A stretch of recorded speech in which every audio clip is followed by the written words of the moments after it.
I guess we can start. And actually, I have a list of questions that you submitted on Facebook earlier. But again, if you have any questions now, please ask them here in the comments below, and I will be definitely helping you. So the first question that our users ask about Trend Tracker, it's what are the tips on making it easier to use the tool at scale for those with lots of sites? So having any setup template that uses the same settings like Google Analytics or Google Search Console, page depth of SERPs, etc. So actually, yeah, the question here is how to create a certain template, project setup template that will use the same settings for all projects, so you don't need to do this manually every time. The problem here is that actually there is no such a template because every project in Rand Tracker is a separate instance, so it doesn't share any settings with other projects, so there is no way how you can do that. But there are some actually modules and settings that you may share across the projects.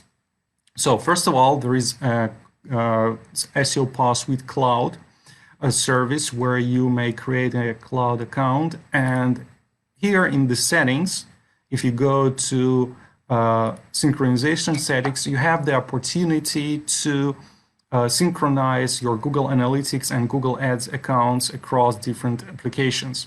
So, for example, if you choose to synchronize Google Analytics, you will be able to use the same account across different projects that are created for the same domain. So, for instance, my current project is for SEOPowerSuite.com. So, if I connect my Google Analytics account to this project and then I decide to create the same project in, for example, in Website Auditor or in SEO Spyglass for the same domain, the software will automatically pick up these analytics settings and apply for those projects too. The same applies actually for Google Ads, but the difference is that it can be synchronized across different domains. So if you connect your Google Ads account only once to one project and enable this option under synchronization settings, you will be able to use the same Google Ads account across all projects in Rand Tracker. Also, it's possible to share and clone workspaces across multiple projects in Rand Tracker. So here you have, as you see in every project, you have a list of some predefined workspaces, but you may create a custom workspace, for example, some unique workspace with a specific set of columns that you would like to use on every project. So you can actually clone this workspace, and this is very simple to do. So here you have this small icon which opens the drop-down menu, and you have the option to copy workspace to another project. So you just click copy, and then in the browse window, you select the project that you would like to copy this workspace to. So this way you can share your custom setup across different projects in Rand Tracker, and I guess this can also save you a lot of time. Unfortunately, all other settings, such as, for example, your list of competitors or your Rand check-in mode settings, where you select your preferred number of results to check, or whether you would like to record SERP history, these settings cannot be shared, so you will need to configure them for every project separately. Okay, let's move on to the next question that I've got here. I want to be able to print the keyword target report screen as a report, not as a spreadsheet, but just as it appears. I have to screenshot it now. It must be an easier way. Yeah, the question here is how to generate a report that would look like exactly this rank tracking workspace, but in PDF. Because, as you know, you may export these results to TXT or CSV format, but this will look like an Excel spreadsheet right here. And the question is how to generate the same report, but in PDF.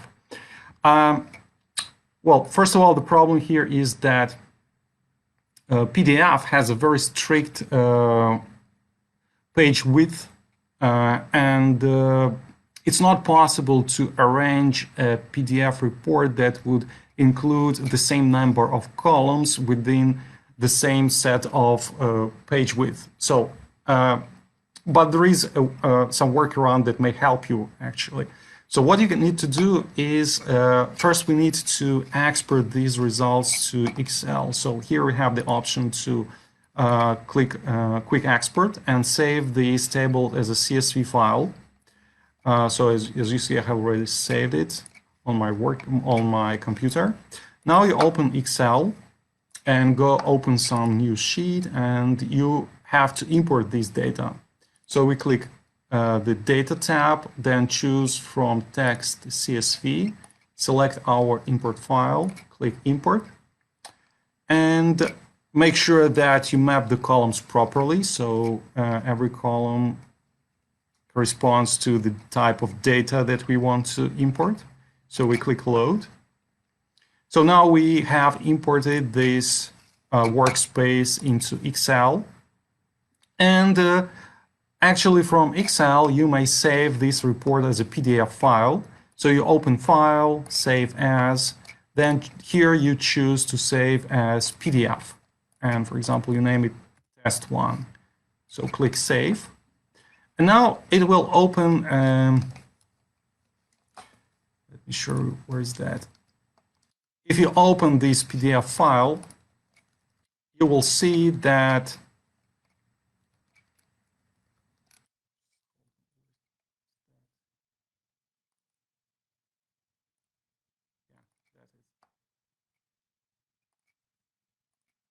if you open this PDF file, you will see that the columns actually become split because it has a very strict width.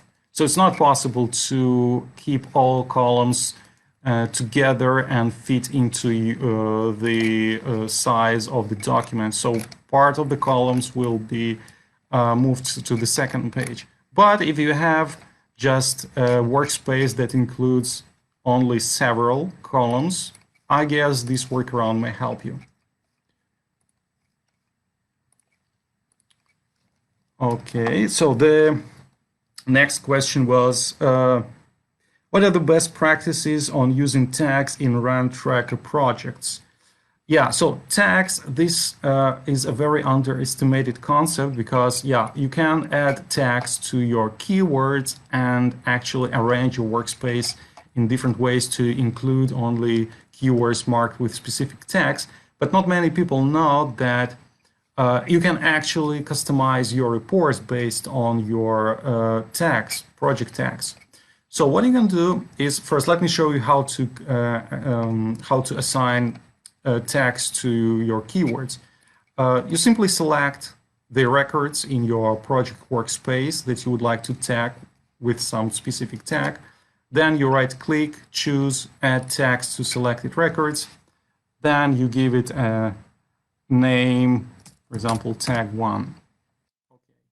So now you can easily create a report template that will include only keywords marked with the specific tag. So we go to Reports, click to enter the report template settings menu, and here we click to modify the report template, and we have a separate menu where we specify our tag, so tag 1.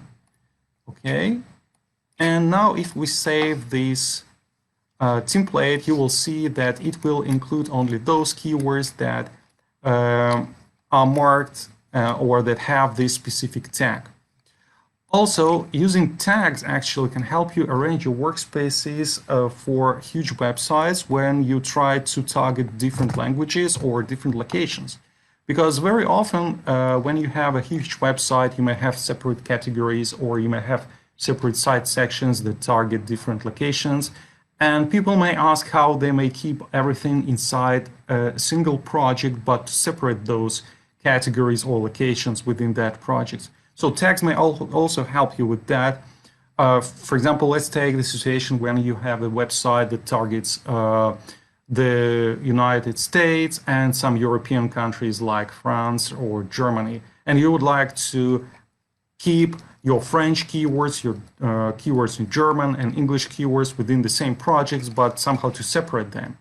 And so tags, using tags can help you with that because, for example, you add all your keywords into your current project workspace, and then you mark only English keywords with the tag that is, for example, tag English. So I choose add tags, set it to English.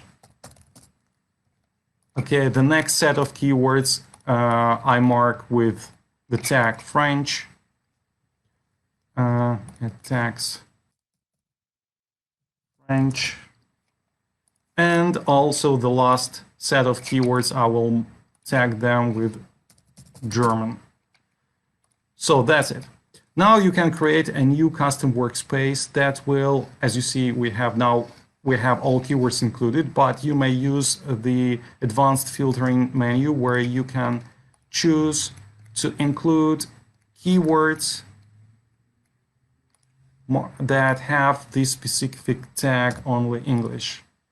So that's it. This is a separate workspace for your English keywords. Now we create a new workspace that contains, for example, keywords tags, rank, and again, arrange a new filter to include only keywords marked with German. That's it.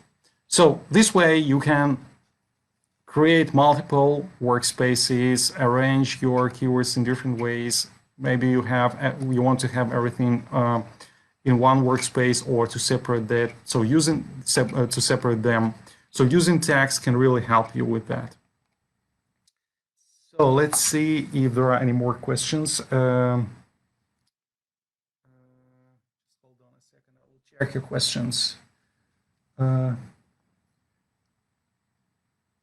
Could change paper to landscape to fit. Yeah, actually, if you change the landscape, this can really help, but this is managed not through the software settings, but inside your Excel, how you save it to PDF. So I guess this is through your Excel or PDF settings, not inside the RAM tracker. So, okay, it looks like we have no more questions. Just a second.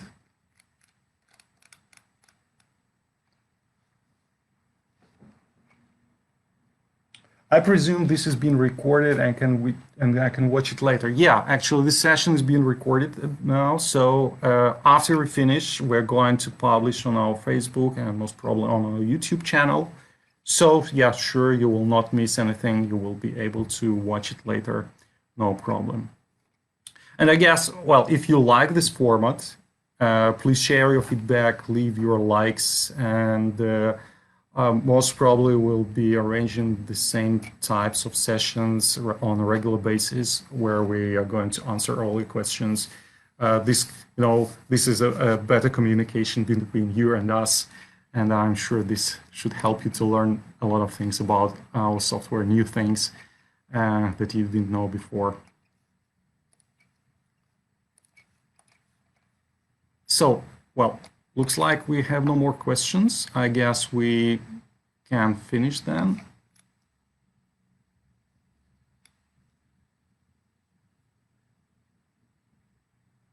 I've used RunTracker for more than a year, but sorry.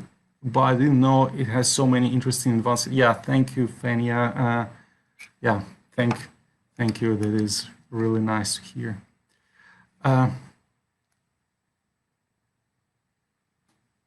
Yeah, okay, so looks like all the questions are over. So thank you all for joining me today, and I really hope you learned a lot of things. If you have any follow-up questions, feel free to submit them on our Facebook, and I'm sure that the next time we'll be glad to answer all of them. So we'll know what kind of things we should cover next time. So have a great day, everyone, and cheers. See you later. Bye.